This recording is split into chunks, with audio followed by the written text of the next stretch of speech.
कौन थे कृष्ण जी? अगर महाभारत को पढ़ेंगे, जरासंध एक दुष्ट राजा था, राक्षस था।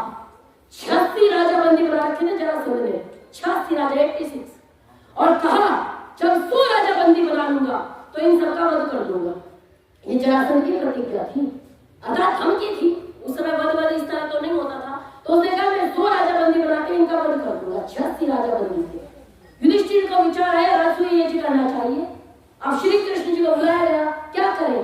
तो श्री कृष्ण जी ने कहा कि जब तक जरासंध जिंदा है तब तक आपका यज्ञ सार्थक नहीं होगा। उसने 86 राजा बंदी बनाए, पहले उन्हें छुड़वाओ। अब 86 राजा को छुड़वाने के लिए कितनी बड़ी सेना चाहिए? जो 86 राजाओं को पराजित करके बंदी बना सकता है वो कितना ताकतवर है?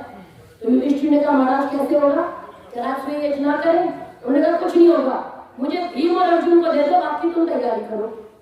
आप विचार करो कितने बड़े नीतिमान, हमारी क्या औकात है उनके सामने, और हम उन्हें झुला रहे हैं। हमारी औकात देखो, हम अपने आप को कितनी बड़ी तोप मान के बैठे। ये शब्द इसलिए कह रही हूँ, पीड़ा होती है। कृष्ण जी वो व्यक्ति थे, उन्होंने कहा दे दो मुझे 2 बंदे, और दोनों को लेकर के ब्रह्मचारी के वेश में ले गए। जरासंध ने कहा ये कौन है? उन्होंने कहा ये स्नातक है। तो उन्होंने कहा इनको यज्ञशाला में रखो, आराम से बोल क्यों नहीं रहे? उन्होंने कहा इनका मौन रखाइए, जब मौन टूटेगा तब तुमसे बात करेंगे। अब बुलाया और जरासंध को इतने तरीके से घेरा और वहीं पे जरासंध का वध करवा दिया, बिना खून बहाए, बस केवल जरासंध का। ये है कृष्ण जी की ताकत। इसीलिए कहा था राजसूय यज्ञ में भीष्म पितामह से पूछा है किसकी अग्रिम पूजा करी जाए?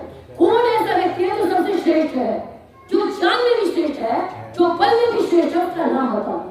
भीष्म पितामह ने कहा था वेद वेदांग विज्ञानम फलम चाप्यधिकम तथा नृणाम लोके हि कोन्योस्ति विशिष्टः केशवः होते। उन्होंने कहा इस समय पूरी पृथ्वी पे वेद वेदांगों के ज्ञाता, वेद वेदांग विज्ञानम, और केवल वेदों को नहीं जान रहे, फलम चाप्यधिकम तथा उनका बल भी बहुत ज्यादा है, छात्र धर्म भी उनके अंदर है। ऐसा अगर कोई है पृथ्वी पे तो इस समय कृष्ण जी के अलावा कोई भी नहीं। और उन कृष्ण जी की दुर्गति कहूंगी। अच्छा आप उसको उनको घर में ले आए, पहले मैं इससे बोलती नहीं थी, चलो कोई बात नहीं, लोगों की आस्था है, लड्डू गोपाल को ले आए, कोई बात नहीं, चलो माताओं ने रखा तो सही, किसी भी रूप में कृष्ण जी को ला रही है, मान रही हूँ, मैंने कुछ नहीं कहा। लेकिन जब मैं वीडियो देखती हूँ, आप स्वयं मांसाहार करते हो, आपने वीडियो देखी होगी, उनको मांसाहार का भोजन कराया जा रहा, भोग लगाया जा रहा। इतनी बेशर्म हिंदू कौन है, इनके लिए शब्द नहीं है, इतनी कायर कौन है कि अपने आराध्यों को, जिन्होंने जिंदगी भर सांदीपनि मुनि के आश्रम में रहकर अध्ययन किया, उनको हम मांस का भोग लगा रहे हैं, जो हमारी औकात है। अभी नागरा की घटना पड़ रही थी, एडमिशन कराया गया, अभी उन्होंने क्लास में टॉप किया है, 550 में से 541 नंबर है। जिन्होंने गुरुकुल शिक्षा पद्धति को बढ़ावा दिया, जो महर्षि सांदीपनि मुनि के आश्रम में पढ़े, हम कॉकवाड़ी के लोगों ने उनको कॉन्वेंट में प्रवेश करा दिया। हम इतने निकम्मे लोग, इससे बड़ा पतन किसी समाज का नहीं हो सकता। और क्या कहेंगे, इनको हम भोग लगा रहे हैं, ये हमारे भगवान है। आर्य समाजी तो इन्हें मानते नहीं, इसलिए बोल रहे हैं। भाई साहब अगर इसको मानना कहते हैं, कृष्ण जी को खिलाने के लिए माता देवकी चाहिए, राम जी को पालने के लिए कौशल्या चाहिए, भगत सिंह को पालने के लिए विद्यावती चाहिए। क्या इतना तप आपका है कि हम कृष्ण जी को पाल सके? हमारी ये तपस्या है। तो मैं सबसे ये कहूंगी कि बर्बाद चमन को करने को जब एक ही लोग आप विचार करो, चारों तरफ से आपकी संस्कृति में प्रहार हो रहे हो, लोग आपको मिटाने की साजिश कर रहे हो, उसके बाद भी अगर आप जागरूक नहीं हुए, आप स्वयं मिटने को तैयार है, तो याद रखिए बर्बाद चमन को करने को जब एक ही लोग काफी है।